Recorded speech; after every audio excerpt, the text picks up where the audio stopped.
TSPSC నిర్వహించే competitive ఎగ్జామ్లో భాగంగా మనం ఈ క్లాసులో చోళుల గురించి తెలుసుకుందాం. ఈ చోళులు దక్షిణ భారతదేశాన్ని పరిపాలించినటువంటి రాజవంశాలలో ముఖ్యమైనటువంటిది. చోళుల గురించి దాదాపుగా మనకు 100% క్వశ్చన్ రావడానికి ఆస్కారం ఉంటుంది ఎగ్జామినేషన్లో. గ్రూప్ 1 రాసే వాళ్ళకు, గ్రూప్ 2 రాసే వాళ్ళకు, ఇతర కాంపిటేటివ్ ఎగ్జామ్స్ రాసే వాళ్ళకి అందరికీ కూడా చోళుల లెసన్లో నుంచి తప్పనిసరిగా మనకు క్వశ్చన్ వస్తుంది. చోళులు తమ పాలనను క్రీస్తు శకము 850 సంవత్సరంలో ప్రారంభించారు. ఆ తర్వాత ఫస్ట్ వన్ చోళుల రాజధాని అని అడుగుతాడు. తంజావూరు. తమిళనాడులోని తంజావూరును రాజధానిగా చేసుకొని చోళ చక్రవర్తులు పరిపాలన ప్రారంభించారు. చోళ రాజ్య స్థాపకుడు విజయాలయ చోళుడు. చోళ రాజ్యాన్ని విజయాలయ చోళుడు స్థాపించాడు. ఈ విజయాలయ చోళుడు పల్లవులకు సామంతునిగా ఉన్నాడు. విజయాలయ చోళుడు పల్లవులకు సామంతునిగా ఉన్నాడు. ఈ విజయాలయ చోళుడు క్రీస్తు శకము 850 సంవత్సరంలో పాండ్యుల సామంతుడైన ముత్తరయారును ఓడించి తంజావూరును ఆక్రమించి అక్కడ విశంభసూదిని అనే దేవాలయాన్ని నిర్మించాడు. గతంలో కూడా మనకు చోళుల గురించి వివిధ కాంపిటేటివ్ ఎగ్జామ్లో క్వశ్చన్స్ రావడం జరిగింది. అందులో ప్రధానంగా ఫస్ట్ వన్ చోళ రాజ్య స్థాపకుడు అడుగుతాడు. చోళ రాజ్య స్థాపకుడు విజయాలయ చోళుడు. చోళుల రాజధాని తంజావూరు. చోళులు ఎవరికి సామంతులుగా ఉన్నారు? చోళులు పల్లవులకు సామంతులుగా ఉన్నారు. విజయాలయ చోళుడు పల్లవులకు సామంతుడు. తర్వాత పల్లవుల సామంతునిగా ఉన్నటువంటి ముత్రయార్ అనే వ్యక్తి కావేరీ డెల్టా ప్రాంతాన్ని పరిపాలించేవాడు. ఈ విజయాలయ చోళుడు ముత్తరయార్ అనే వాడిని ఓడించి కావేరీ డెల్టా ప్రాంతాన్ని ఆక్రమించి తంజావూర్ అనే ఒక పట్టణాన్ని నిర్మించి దానిని తనకు రాజధానిగా చేసుకున్నాడు. ఈ తంజావూరు పట్టణంలో నిశుంభసూదిని దేవతకు ఒక ఆలయాన్ని నిర్మించాడు. దాన్ని ఏమంటామంటే విశుంభసూదిని దేవత అని అంటాం. విశుంభసూదిని దేవతకు ఆలయాన్ని విజయాలయ చోళుడు నిర్మించాడు. ఈ విజయాలయ చోళుని తర్వాత అతని కుమారుడు ఆదిత్య చోళుడు అనేటాయన అధికారంలోకి వచ్చాడు. ఈ ఆదిత్య చోళుడు క్రీస్తు శకము 870 సంవత్సరం నుంచి 907 సంవత్సరాల మధ్యకాలంలో చోళ రాజ్యాన్ని పరిపాలించాడు. ఈ ఆదిత్య చోళుడు పల్లవ రాజైన అపరాజిత వర్మను ఓడించి కంచిని ఆక్రమించాడు. పల్లవ రాజైన అపరాజిత వర్మను ఓడించి కంచిని ఆక్రమించాడు. దీంతో చోళుల యొక్క పరిపాలన తొండై మండలానికి విస్తరించింది. చోళుల యొక్క పరిపాలన తొండై మండలానికి విస్తరించింది. ఆదిత్య చోళుని తర్వాత మొదటి పరాంతకుడు అనేటాయన అధికారంలోకి వచ్చాడు. ఈ మొదటి పరాంతకుడు క్రీస్తు శకము 907 సంవత్సరం నుంచి 955 సంవత్సరాల మధ్యకాలంలో పరిపాలన చేశాడు. ఈ మొదటి పరాంతకుడు పాండ్య రాజ్యం మీద దండెత్తాడు. పాండ్యరాజైన రాజసింహుని సింహల దేశానికి పారదోలాడు. పాండ్యుల రాజధాని మదురై. మదురైని ఆక్రమించి మదురై కొండ అను బిరుదును పొందాడు. ఇక్కడ ఇంపార్టెంట్ అండి. ఏ చోళ చక్రవర్తి మదురై కొండ అను బిరుదును పొందాడు అంటే మొదటి పరాంతకుడు అనేవాడు మదురై కొండ అను బిరుదును పొందాడు. కారణము పాండ్యుల రాజధాని మదురై మీద దండెత్తి ఆ మధురను రాజధానిగా చేసుకొని పరిపాలిస్తున్న పాండ్యరాజు రాజసింహుని ఓడించి మదురై కొండ అనే బిరుదును పొందాడు మొదటి పరాంతకుడు. ఆ తర్వాత మొదటి పరాంతకుడు నెల్లూరు వరకు తన అధికారాన్ని విస్తరించినాడు. ఇతని కాలంలోనే చోళులకు రాష్ట్రకూటులకు సంఘర్షణ ప్రారంభమైంది. ఏ చోళరాజు కాలంలో చోళ చక్రవర్తులకు రాష్ట్రకూటులకు ఘర్షణ ప్రారంభమైంది అని ఎగ్జామినేషన్లో వస్తుంది. మొదటి పరాంతకుని కాలంలో ఘర్షణ ప్రారంభమైంది. చోళుల పరిపాలనను సంస్కరించి స్వయం ప్రతిపత్తి గల గ్రామ పాలన వ్యవస్థను ఏర్పాటు చేశాడు. ఇది ఇంపార్టెంట్ మనకు. చోళులు అనగానే మనకు గుర్తుకొచ్చేది స్వయం ప్రతిపత్తి గల గ్రామీణ వ్యవస్థ. ఇందులో మనకు మొదటి పరాంతకుడు అనే రాజు చోళుల యొక్క పరిపాలనను సంస్కరించి స్వయం ప్రతిపత్తి కలిగినటువంటి గ్రామ పాలన వ్యవస్థను ప్రవేశపెట్టాడు. ఈ చోళుల గ్రామ పాలన వ్యవస్థ ఈనాటి గ్రామ పాలన వ్యవస్థ కంటే కూడా ముఖ్యమైనటువంటిది. మొదటి పరాంతకుడు ఉత్తర మేరూరు శాసనము వేయించాడు. మొదటి పరాంతకుడు ఉత్తర మేరూరు శాసనం అనేది వేయించాడు. ఈ ఉత్తర మేరూరు శాసనము చోళుల గ్రామ పరిపాలన గురించి తెలుపుతుంది.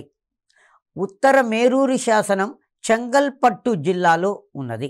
ఉత్తర మేరూరు శాసనం ఏ జిల్లాలో వేయబడిందంటే చెంగల్పట్టు జిల్లాలో వేయబడింది. ఉత్తర మేరూరు శాసనం చోళుల గ్రామ పరిపాలన విధానం గురించి తెలియజేస్తుంది. ఉత్తర మేరూరు శాసనాన్ని మొదటి పరాంతకుడు అనే రాజు వేయించాడు. మనకి ఎగ్జామినేషన్లో ఈ క్రింది వాక్యాలలో మొదటి పరాంతకునికి తప్పుగా ఉన్న వాక్యమును గుర్తించుము అని అడుగుతాడు ఎగ్జామినేషన్లో. మొదటి పరాంతకుడు ఉత్తర మేరూరు శాసనం వేయించాడు. మొదటి పరాంతకుని కాలంలో చోళులకు రాష్ట్రకూటులతోటి వైరవము ప్రారంభమైంది. మొదటి పరాంతకుడు చోళుల స్వయం ప్రతిపత్తి కలిగిన గ్రామ పంచాయతీ వ్యవస్థను ప్రారంభించాడు. మొదటి పరాంతకుడు కంచిని రాజధానిగా చేసుకొని పాలించాడు. ఈ లాస్ట్ వన్ తప్పు, మిగతా పై 3 కూడా కరెక్ట్. ఎగ్జామినేషన్లో క్వశ్చన్ అనేది ఈ విధంగానే అడుగుతున్నాడు. జతపరచమన్నా అడుగుతాడు, లేదు ఆ రాజుకు సంబంధించినటువంటి ఈ క్రింది వాక్యాలలో తప్పుగా ఉన్నదానిని గుర్తించము అంటాడు. లేదు రాజుల యొక్క పరిపాలనా కాలాన్ని ఆర్డర్ క్రమంలో ఇస్తాడు, వారి రాజుల పేర్లు ఇస్తాడు, పరిపాలనా కాలాన్ని ఇస్తాడు, దాన్ని జతపరచుము అని అడుగుతాడు. లేదు రాజుల పేర్లను ఇన్ ఆర్డర్లో ఇస్తాడు, ఒక దగ్గర ఆర్డర్లో ఉంటుంది, దీన్ని సరి అయిన దానిని గుర్తించుము అని అడుగుతాడు. ఇలా ఉంటున్నాయి క్వశ్చన్లు. మొదటి పరాంతకుడు రాష్ట్రకూట రాజైన మొదటి కృష్ణుడు తక్కోల యుద్ధములో ఇతనిని ఓడించడం జరిగింది. మొదటి పరాంతకుడు అనే రాజును రాష్ట్రకూట రాజైన 3వ కృష్ణుడు తక్కోల యుద్ధంలో 949లో ఇతనిని ఓడించాడు. ఇతనిని ఓడించి చోళులు ఇతని రాజ్యంలో సగభాగాన్ని ఆక్రమించాడు. ఆ తర్వాత ఈ ఉత్తర మేరూరు శాసనం అనేది స్థానిక సభ గురించి, స్థానిక పరిపాలన గురించి, స్థానిక పరిపాలన విధానం గురించి, దాని పనితీరు గురించి తెలుపుతుంది. మొదటి పరాంతకుని తర్వాత మరో గొప్ప రాజు రాజరాజ 1. దాదాపుగా మొదటి రాజరాజు లేదా మొదటి రాజేంద్ర చోళుడు, వీరిద్దరి గురించి దాదాపుగా క్వశ్చన్ వస్తుంది ఎగ్జామినేషన్లో, ప్రతి కాంపిటేటివ్ ఎగ్జామ్లో. సో కాబట్టి మనము ఈ రాజరాజు గురించి కొంచెం కాన్సన్ట్రేషన్గా పెట్టాల్సిన అవసరము ఉన్నది. మొదటి రాజరాజు పరిపాలన కాలం కూడా ఇంపార్టెంట్. క్రీస్తు శకము 985 సంవత్సరం నుంచి 1014 సంవత్సరాల మధ్య కాలంలో పరిపాలించాడు. మొదటి రాజరాజు యొక్క అసలు పేరు ఆర్మోలి వర్మ. మొదటి రాజరాజు యొక్క అసలు పేరు ఆల్మోరి వర్మ. ఇతనికి జయంగొండ, చోళ మార్తాండ అను బిరుదులు కూడా ఉన్నవి. మొదటి రాజరాజుకు కల బిరుదులు జయంగొండ, చోళ మార్తాండ. ఇతడు చేరరాజైన భాస్కరవర్మను కందలూరు, షలాయి, తిరువనంతపురం దగ్గర నౌకాయుద్ధంలో ఓడించాడు. మొదటి రాజరాజు చేరరాజైన భాస్కరవర్మను కందలూరు, షలాయి అనే వద్ద జరిగిన యుద్ధంలో ఓడించాడు. ఆ తర్వాత ఇతడు పాండ్యులను ఓడించాడు, మదురైని ఆక్రమించాడు, కొడుమలైలను ఆక్రమించాడు. అంటే కేరళ దాదాపుగా తమిళనాడు ప్రాంతాన్ని మొత్తం కూడా మొదటి రాజరాజు జయించాడు. కేరళ ప్రాంతాన్ని జయించి భాస్కరవర్మను ఓడించి కేరళ ప్రాంతాన్ని జయించాడు. తర్వాత పాండ్యులను ఓడించి మధురై అనే ప్రాంతాన్ని, కొడుమలై ప్రాంతాలను ఆక్రమించాడు. మధురై రెండింటికి డిఫరెంట్ ఆలోచించండి. మధుర ఉత్తర భారతదేశంలో ఢిల్లీకి ఆగ్రాకు మధ్యలో ఉంటుంది. మధురై తమిళనాడులో ఉంటుంది. మధురై పాండ్యులకు రాజధాని. ఈ మొదటి రాజరాజు నౌకాదళముతో సింహల దేశం మీద దండెత్తి ఆ దేశరాజు 5వ మహేంద్రుణ్ణి ఓడించి అనురాధాపురాన్ని కొల్లగొట్టాడు. మొదటి రాజరాజు దాదాపుగా తమిళనాడు ప్రాంతాన్ని, దక్షిణ భారతదేశాన్ని, కేరళ, పాండ్య, పల్లవ రాజ్యాలను జయించి పూర్తిగా తన తమిళనాడు ప్రాంతాన్ని అధికారంలోకి తెచ్చుకున్నాడు. దీని తదంతరము నౌకాదళాన్ని సమకూర్చుకొని సింహళ దేశం మీద దండెత్తాడు. ఆనాడు సింహళ దేశాన్ని పరిపాలిస్తున్న రాజు 5వ మహేంద్రుడు. ఈ 5వ మహేంద్రుణ్ణి ఓడించాడు. ఐదవ మహేంద్రుని యొక్క రాజధాని అనురాధపురం. అనురాధపురాన్ని కొల్లగొట్టాడు. కొల్లగొట్టి సింహళ దేశంలో సగ భాగాన్ని ఇతను ఆక్రమించాడు. సింహళములో తను ఆక్రమించిన భూభాగానికి పోలొన్నరువ అనే ప్రాంతాన్ని రాజధానిగా చేసుకున్నాడు. ఇది చాలా ఇంపార్టెంటు. సింహళ దేశం మీద దండెత్తి సగ భాగాన్ని ఆక్రమించిన పల్లవ రాజు ఎవరు? మొదటి రాజరాజు. ఇది గతంలో అడిగాడు క్వశ్చన్. ఇప్పుడు నేను చెప్పబోయే క్వశ్చన్. ఈ మొదటి రాజరాజు సింహళంలో తను ఆక్రమించిన భూభాగానికి రాజధానిగా చేసిన పట్టణం ఏది? పోలొన్నరువ. పోలొన్నరువను దానిని రాజధానిగా చేసుకున్నాడు. ఆ తర్వాత ఇదే ఈ ఉత్తర సింహళ ప్రాంతానికి ముమ్మడి చోళ మండలంగా పేరు పెట్టడం జరిగింది. మనకి ఎగ్జామినేషన్లో ముమ్మడి చోళ మండలము ఎక్కడ ఉన్నదో గుర్తించుము అంటాడు. సింహళ దేశం యొక్క ఉత్తర ప్రాంతం. సింహళము అన్నా, సిలోను అన్నా అదే ఇప్పటి శ్రీలంక. సింహళము, సిలోను, శ్రీలంక అదే. శ్రీలంకకు పూర్వం ఉన్నటువంటి పేర్లు. సింహళానికి ఉత్తర ప్రాంతానికి ఏమని పేరున్నది? ముమ్మడి చోళ మండలము అనే పేరు ఉన్నది. ఆ తర్వాత ఇదే టైంలో తూర్పు చాళుక్య రాజైనటువంటి దానార్నుని చంపి వేంగీని ఆక్రమించినటువంటి తెలుగు చోడరాజు జటాచోడ భీముని 1000 సంవత్సరంలో ఓడించి దానార్నుని పెద్ద కుమారుడు శక్తివర్మను రాజధానిగా చేసుకున్నాడు. తెలుగు చోడరాజు పేరు జటాచోడ భీముడు. తెలుగు చోడరాజు జటాచోడ భీముడు. ఈ జటాచోడ భీముడు వేంగి రాజ్యం మీద, వేంగి రాజ్యాన్నే తూర్పు చాళుక్య రాజ్యము అంటాం. తూర్పు చాళుక్యులకు రాజధాని వేంగి. సో కాబట్టి వాళ్ళను వేంగి చాళుక్యులు అంటాం. ఈ వేంగి చాళుక్య రాజ్యం మీద తెలుగు జటాచోడ భీముడు అనే రాజు దండెత్తాడు. దండెత్తి దానార్నుడు అనే రాజును చంపేశాడు. చంపేసినాక దానార్నుని యొక్క 2 కుమారులు శక్తివర్మ, విమలాదిత్యుడు రక్షణ కోరుతూ రాజరాజు దగ్గరికి వచ్చాడు. రాజరాజు వీళ్ళిద్దరికీ సైనిక సహాయాన్ని చేశాడు. సైనిక సహాయం చేసి ఈ వేంగి రాజ్యాన్ని ఆక్రమించుకున్నటువంటి జటాచోడ భీముని ఓడించి దానార్నుని పెద్ద కుమారుడు శక్తివర్మను వేంగి సింహాసనం మీద నిలిపాడు. ఆ తర్వాత చిన్న కుమారుడు విమలాదిత్యునికి తన కుమార్తె కుందవ్వను ఇచ్చి వివాహం చేశాడు. దానార్నుడి చిన్న కుమారుడైన విమలాదిత్యునికి తన కుమార్తె కుందవ్వను ఇచ్చి వివాహం చేశాడు. ఇతడు తన పరిపాలన చివరి రోజులలో నౌకాదళంతో దండెత్తి మాల్దీవులను కూడా ఆక్రమించాడు. మాల్దీవులు హిందూ మహాసముద్రంలో ఉంటవి. మాల్దీవులను కూడా ఆక్రమించి తన రాజ్యంలో కలుపుకోవడం జరిగింది. ఈ మొదటి రాజరాజు 1012 సంవత్సరంలో తన కుమారుడైన రాజేంద్రునికి తన వారసునిగా యువరాజుగా పట్టము కట్టడం జరిగింది. మనకు ఈ మొదటి రాజరాజు గురించి గతంలో కానీ గత ఎగ్జామ్లలో అడిగినటువంటి క్వశ్చన్స్ తీసుకున్నట్లయితే మొదటి రాజరాజు 985 సంవత్సరంలో అధికారంలోకి వచ్చాడు. ఇది చాలాసార్లు ఎగ్జామినేషన్లో అడిగినటువంటి క్వశ్చన్. ఆయన ఎప్పటి వరకు పరిపాలించినాడు అడగలేదు, ఎప్పుడు అధికారంలోకి వచ్చిండు అన్నాడు. క్రీస్తు 985 సంవత్సరంలో మొదటి రాజరాజు అధికారంలోకి వచ్చాడు. మొదటి రాజరాజు కేరళ రాజ్యమే దండెత్తి భాస్కరవర్మ అనే రాజును ఓడించాడు. పాండ్యులను ఓడించాడు. పాండ్యుల రాజధాని మదురైని ఆక్రమించాడు. దాదాపుగా తమిళనాడు ప్రాంతాన్ని మొత్తం తన ఆధిపత్యంలోకి తెచ్చుకున్నాడు. నౌకాదళంతో సింహళ దేశం మీద దండెత్తి ఆ దేశరాజు 5వ మహేంద్రుణ్ణి ఓడించి సింహళములో సగ భాగాన్ని ఆక్రమించాడు. ఆ సింహళంలో సగ భాగాన్ని ఆక్రమించిన దానికి రాజధానిగా పోలొన్నరువ అని రాజధానిగా పేరు పెట్టుకున్నాడు. సింహళంలో ఉత్తర భాగానికి ఏం పేరు పెట్టాడు అంటే ముమ్మడి చోళ మండలము అని పేరు పెట్టాడు. ముమ్మడి చోళ మండలం అని ఎక్కడ ఉన్నది అంటే సింహళ దేశం యొక్క ఉత్తర ప్రాంతము.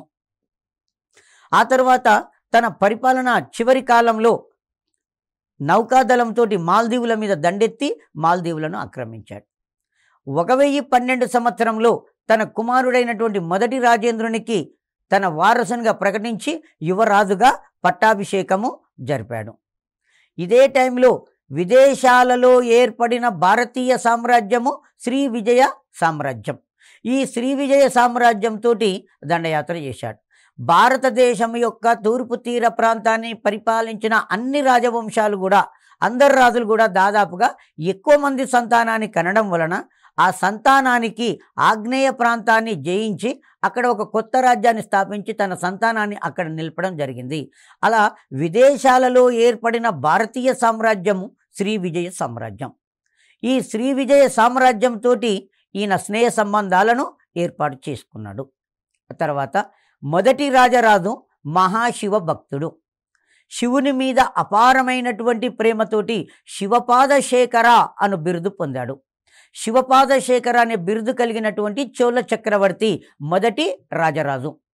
శివపాదశేఖర అనే బిరుదు కలిగినటువంటి చోళ చక్రవర్తి మొదటి రాజరాజు. ఇతడు మొదటి రాజరాజు పంట పొలాలను సర్వే చేయించాడు. సర్వే చేయించి న్యాయసమ్మతమైనటువంటి పన్నులను విధించాడు. ఆ తర్వాత ఇతడు తంజావూరులో బృహదీశ్వరాలయాన్ని 1010 సంవత్సరంలో నిర్మించాడు. మొదటి రాజరాజు దాదాపుగా వేంగి చాళుక్య ప్రాంతం వరకు తన ఆధిపత్యంలోకి తెచ్చుకున్నాడు. పశ్చిమ చాళుక్య రాజ్యం మీద దండెత్తాడు. ఈ పశ్చిమ చాళుక్య రాజు తెలివిగా ఇతనితోటి సంధి చేసుకున్నాడు. సంధి చేసుకొని పెద్ద మొత్తంలో ధన సంపదను ఇచ్చాడు. పశ్చిమ చాళుక్య రాజు ఇచ్చినటువంటి ధనంతో తీసుకొచ్చి తంజావూరులో బృహదీశ్వరాలయాన్ని నిర్మించాడు. 1003లో ప్రారంభమయ్యి 1010లో ఇది పూర్తి కావడం జరిగింది. దాదాపుగా ఈ ఆలయ నిర్మాణానికి 7 సంవత్సరాల కాలం పట్టింది. ఇది అద్భుతమైనటువంటి దేవాలయము. తంజావూరులో బృహదీశ్వరాలయాన్ని క్రీస్తు శకము 1010 సంవత్సరంలో నిర్మించాడు. కొన్ని పుస్తకాలలో 1009 అని కూడా ఉంటుందండి. నథింగ్ టు వరీ, దాని గురించి ఆలోచించవలసిన అవసరము లేదు. ఏదో ఒక డేట్ మాత్రమే ఇస్తాడు. కొన్ని పుస్తకాలలో 1009లో బృహదీశ్వరాలయం నిర్మించబడింది అని ఉంటుంది. కొన్ని పుస్తకాలలో 1010 అని ఉంటుంది. ఎక్కువ వరకు 1010 మాత్రమే డిగ్రీ స్టాండర్డ్లో ఉంటుంది కాబట్టి ఇది మాత్రమే రైట్గా గుర్తుపెట్టుకోవచ్చు. సో తంజావూరులో 1010 సంవత్సరంలో మొదటి రాజరాజు బృహదీశ్వరాలయాన్ని నిర్మించాడు. ఇతనికి రాజరాజు అనే పేరు ఉన్నది. ఇతని యొక్క తల్లి శివుని మీద భక్తితోటి ఇతనికి రాజరాజు అని పేరు పెట్టుకున్నది. కాబట్టి ఇతడు రాజరాజ ఆలయము అనే దాన్ని నిర్మించాడు. ఆ రాజరాజ ఆలయాన్ని బృహదీశ్వరాలయము అని పిలుస్తాం. రాజరాజ ఆలయములో దేవుడెవరు, భగవంతుడెవరు అంటే శివుడు. కాబట్టి రాజరాజ ఆలయము అనే పేరు రావడం అనేది జరిగింది. ఇతడు శైలేంద్ర రాజైన శ్రీమార విజయోత్తుంగవర్మ నాగపట్టణంలో నిర్మించే చూడమని బౌద్ధ ఆలయాన్ని ప్రోత్సాహం ఇచ్చాడు. ఇవ్వడమే కాకుండా అనైమంగళం అనే గ్రామాన్ని ఆ విహారానికి దానం చేశాడు. మొదటి రాజరాజు తను శైవమతస్థుడు అయినప్పటికీ కూడా శైలేంద్రరాజు శ్రీమార విజయోత్తుంగవర్మ నాగపట్టణంలో ఒక బౌద్ధ విహారం నిర్మించాడు. ఆ బౌద్ధ విహారం అంటే బౌద్ధ మత సన్యాసుల విశ్రాంతి మందిరం. ఆ బౌద్ధ మత విహారానికి ప్రోత్సాహాన్ని ఇచ్చాడు. ప్రోత్సాహం ఇవ్వడమే కాకుండా అనైమంగళం అనే ఒక గ్రామాన్ని కూడా ఆ విహారానికి దానం చేయడం జరిగింది. ఆ తర్వాత ఇది మనకు టూకీగా ఒకసారి తీసుకున్నట్లయితే మొదటి రాజరాజు గురించి గత ప్రీవియస్ ఎగ్జామ్లలో ఎక్కువసార్లు అడిగిన క్వశ్చను బృహదీశ్వరాలయం. ఈ బృహదీశ్వరాలయాన్ని మొదటి రాజరాజు తంజావూరులో నిర్మించాడు. ఇది శివ మందిరము. మొదటి రాజరాజు పేరు అది బృహదీశ్వరాలయాన్ని ఇతడు కూడా రాజరాజు అని పేరు పెట్టుకున్నాడు. రాజరాజు అంటే శివుడు అని అర్థం. మొదటి రాజరాజు సింహల దేశం మీద దండెత్తి సగభాగాన్ని ఆక్రమించి తన రాజ్యంలో విలీనం చేసుకున్నాడు. ముమ్మడి చోళ మండలము అంటాం. ఈ మొదటి రాజరాజు విదేశాలలో ఏర్పడిన భారతీయ రాజ్యం శ్రీ విజయతో స్నేహ సంబంధాలు పెట్టుకున్నాడు. వేంగి సింహాసనం మీద దానార్ణుని కుమారుడు శక్తివర్మను నిలిపాడు. వేంగి రాజ్యాన్ని తన ఆధిపత్యంలోకి తెచ్చుకున్నాడు. మాల్దీవులను నౌకాదళంతో దండెత్తి మాల్దీవులను ఆక్రమించుకున్నాడు. పశ్చిమ చాళుక్య రాజ్యాన్ని తన నియంత్రణలోకి తెచ్చుకున్నాడు. పశ్చిమ చాళుక్య రాజు ఓడిపోయి సంధి చేసుకొని ఇచ్చిన డబ్బులతోటి తంజావూరులో అద్భుతమైనటువంటి బృహదీశ్వర ఆలయాన్ని నిర్మించాడు. రాతితోటి నిర్మాణము జరిగింది. ఆ తర్వాత ఇతడు 1012 సంవత్సరంలో తన కుమారుడు మొదటి రాజేంద్రుని తన వారసునిగా ప్రకటించుకున్నాడు. సో కాబట్టి మొదటి రాజరాజు తర్వాత అతని కుమారుడు మొదటి రాజేంద్రుడు అధికారంలోకి వచ్చాడు. ఈ మొదటి రాజేంద్రుడు క్రీస్తు శకము 1012 సంవత్సరం నుంచి 1014 సంవత్సరాల మధ్యకాలంలో చోళ రాజ్యాన్ని పరిపాలించాడు. ఇతడు కళ్యాణి చాళుక్యులను అనేక సార్లు ఓడించాడు. మొదటి రాజేంద్రుడు కళ్యాణి చాళుక్యులను అనేక సార్లు ఓడించాడు. తర్వాత వేంగి రాజ్యం మీద చోళుల యొక్క ప్రాబల్యానికి తిరుగు లేకుండా చేశాడు. వేంగి రాజైనటువంటి రాజరాజ నరేంద్రునికి తన కూతురునిచ్చి వివాహం చేశాడు. ఆ రాజరాజ నరేంద్రుడు ఎవరు అంటే ఇతని యొక్క సోదరి. ఎందుకంటే మొదటి రాజరాజు తన కూతురును దానార్ణుని కుమారుడైన విమలాదిత్యునికి ఇచ్చాడు. ఆ విమలాదిత్యునికి ఇతని చోళ రాకుమార్తెకు పుట్టినవాడే రాజరాజ నరేంద్రుడు. ఆ రాజరాజ నరేంద్రునికి తన కూతురునిచ్చి వివాహం చేశాడు మొదటి రాజేంద్రుడు. సో ఇతడు ఈ వేంగి రాజ్యం మీద చోళుల యొక్క అధికారానికి తిరుగు లేకుండా చేశాడు. వేంగిని తన నియంత్రణలోకి తెచ్చుకున్న తర్వాత ఉత్తర భారతదేశం మీద దండెత్తి గంగా నది వరకు ఉన్నటువంటి ప్రాంతాలను జయించాడు. ఈ పరంపరలో బెంగాలును పరిపాలిస్తున్న పాలవంశపు రాజు మహిపాలుడు అనే రాజును ఓడించాడు. ఆ గంగానది పరివాహక ప్రాంతాన్ని పూర్తిగా జయించాడు. గంగానది యొక్క పరివాహక ప్రాంతాన్ని పూర్తిగా జయించి గంగైకొండ అను బిరుదును పొందాడు. తన బిరుదు పేరు మీదుగా గంగైకొండ చోళపురం అనే ఒక పట్టణాన్ని నిర్మించాడు. దానిని తన రాజధానిగా చేసుకున్నాడు. ఇతడు గంగైకొండ చోళపురము అనే ఒక పట్టణాన్ని కట్టించి దానిని తన రాజధానిగా చేసుకోవడం జరిగింది. ఇతడు రాజధానిని తంజావూరు నుండి గంగైకొండ చోళపురానికి మార్చాడు. గంగైకొండ చోళపురంలో బృహదీశ్వరాలయాన్ని పోలినటువంటి ఒక కొత్త ఆలయాన్ని నిర్మించాడు. సో కాబట్టి అదంత పెద్ద వెలుగులోకి రాలేదు. ఎప్పటికీ బృహదీశ్వరాలయం అనేదే గొప్పగా ఉంటుంది. ఆ బృహదీశ్వరాలయాన్ని పోలినటువంటి ఆలయాన్ని నిర్మించాడు. దక్షిణాపథానికి మాల్దీవులకు మధ్య జరిగే వాణిజ్యాన్ని పెంపొందింపచేసే ఆశయంతో గొప్ప నౌకాదళాన్ని నిర్మించాడు. ఎగ్జామినేషన్లో గతంలో గ్రూప్ 1లో కూడా ఒకసారి అడిగాడు క్వశ్చన్. నౌకాదళాన్ని పెంచి పోషించిన దక్షిణ భారత రాజు మొదటి రాజేంద్రుడు గొప్ప నౌకాదళాన్ని పెంచి పోషించాడు. కారణము దక్షిణ పథానికి మలయా దీవులకు మధ్య జరిగే వాణిజ్యాన్ని బాగా పెంపొందింప చేయాలి అన్న ఒక దృఢ సంకల్పంతో, అదేవిధంగా విదేశాలలో ఏర్పడిన శ్రీ విజయ రాజ్యం, ఆ శ్రీ విజయ రాజ్యం మీద దండెత్తాడు. ఆనాడు శ్రీ విజయ సామ్రాజ్యాన్ని సంగ్రామ విజయోత్తుంగవర్మ అనే రాజు పరిపాలిస్తున్నాడు.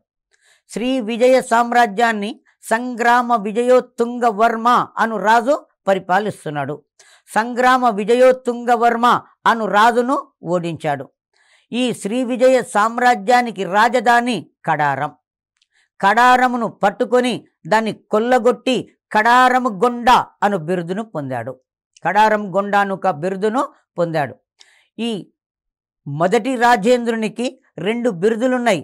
ఒకటి ఉత్తర భారతదేశం మీద దండెత్తి గంగా నది ప్రాంతాన్ని జయించి గంగైకొండ అను బిరుదును పొందాడు. అదేవిధంగా విదేశాలలో ఏర్పడిన శ్రీ విజయ సామ్రాజ్యాన్ని ధ్వంసం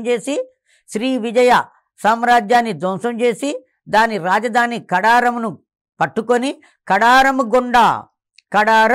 గొండ అను బిరుదును పొందాడు.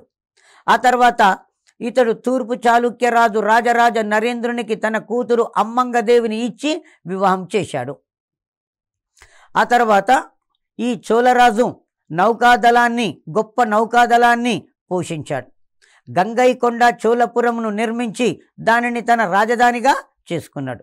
ఇతడు కూడా సింహళ దేశంపై దండెత్తి ఆ దేశపు రాజు 5వ మహేంద్రుననే వాణ్ణి పూర్తిగా ఓడించి సింహళ దేశాన్ని ఆక్రమించాడు. సింహళ దేశాన్ని పూర్తిగా తన రాజ్యంలో కలుపుకున్నాడు మొదటి రాజేంద్రుడు. మరి ఆనాడు సింహళ దేశాన్ని పరిపాలిస్తున్న రాజు పేరు 5వ మహేంద్రుడు. 5వ మహేంద్రుడు సింహళ దేశాన్ని పూర్తిగా పరిపాలిస్తున్నాడు. 5వ మహేంద్రుడిని ఓడించి సింహళాన్ని పూర్తిగా జయించాడు. సింహళాన్ని జయించడంలో బంగాళాఖాతం, హిందూ మహాసముద్రం, అరేబియా సముద్రాల మీద ఆధిపత్యం అనేది ఏర్పడింది. సింహళాన్ని జయించడం ద్వారా 3 సముద్రాల మీద ఆధిపత్యాన్ని ఇతనికి ఏర్పడింది. కాబట్టి త్రిసముద్రాధీశ్వర అనే బిరుదు పొందాడు. మొదటి రాజేంద్రుడు త్రిసముద్రాధీశ్వర అనే బిరుదును పొందిండు. ఇతడు ఎన్నాయిరా ఆ దక్షిణ ఆర్కాటు జిల్లాలో 1025 సంవత్సరంలో గొప్ప కళాశాలను నెలకొల్పాడు. ఇందులో దాదాపుగా 350 మంది విద్యార్థులు, 1400 మంది ఉపాధ్యాయులు అనేవాళ్ళు ఉండేవారు. ఇతడు గంగైకొండ చోళపురంలో శివాలయాన్ని పోలిన ఒక ఆలయాన్ని, బృహదీశ్వరాలయాన్ని పోలిన ఆలయాన్ని నిర్మించాడు.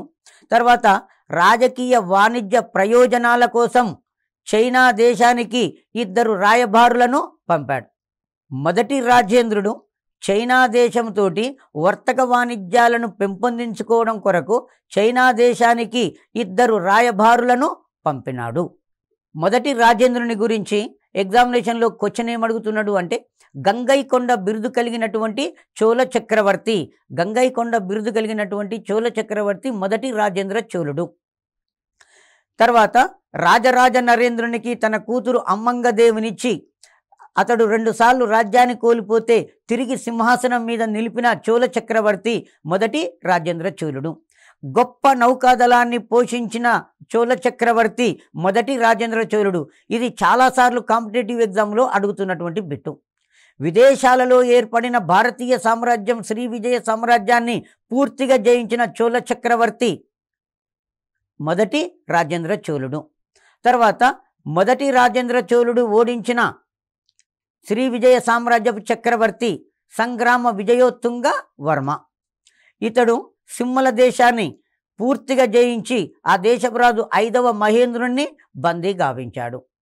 తర్వాత శ్రీ విజయ సామ్రాజ్యానికి రాజధాని కడారమును కొల్లగొట్టి కడారముగొండ అనే బిరుదును మొదటి రాజేంద్రుడు పొందడం జరిగింది. అయితే ఇందులో మనకు చాలా ఇంపార్టెంట్ అయిన బిట్ ఏంటి అంటే గజనీ మహమ్మదు భారతదేశం మీద 1000 సంవత్సరం నుంచి 1026 సంవత్సరాల మధ్యకాలంలో 17 సార్లు దండయాత్ర చేశాడు. గజనీ మహమ్మదు భారతదేశం మీద దండయాత్ర చేసిన సమయంలో దక్షిణ భారతదేశాన్ని పరిపాలిస్తున్న రాజెవరు అని అడుగుతాడు. ఇది గతంలో చాలాసార్లు వివిధ కాంపిటేటివ్ ఎగ్జామ్లో అడిగాడు. దక్షిణ భారతదేశంన ఆనాడు పరిపాలిస్తున్న రాజు మొదటి రాజేంద్రుడు. ఇప్పుడు మనం చదువుకున్న దాన్ని బట్టి చూసినట్లయితే ఈ చోళుల గురించి ఎక్కువగా క్వశ్చన్లు మొదటి పరాంతకుడు, మొదటి రాజరాజు, మొదటి రాజేంద్ర చోళుని గురించి కొంత దృష్టి పెట్టి చదవండి. తప్పకుండా ఎక్కువ బిట్లు ఈ ముగ్గురు వ్యక్తుల నుంచే ఎక్కువగా రావడానికి ఆస్కారం ఉంటుంది. సో నెక్స్ట్ క్లాసులో మళ్ళీ కలుసుకుందాం. Thank you.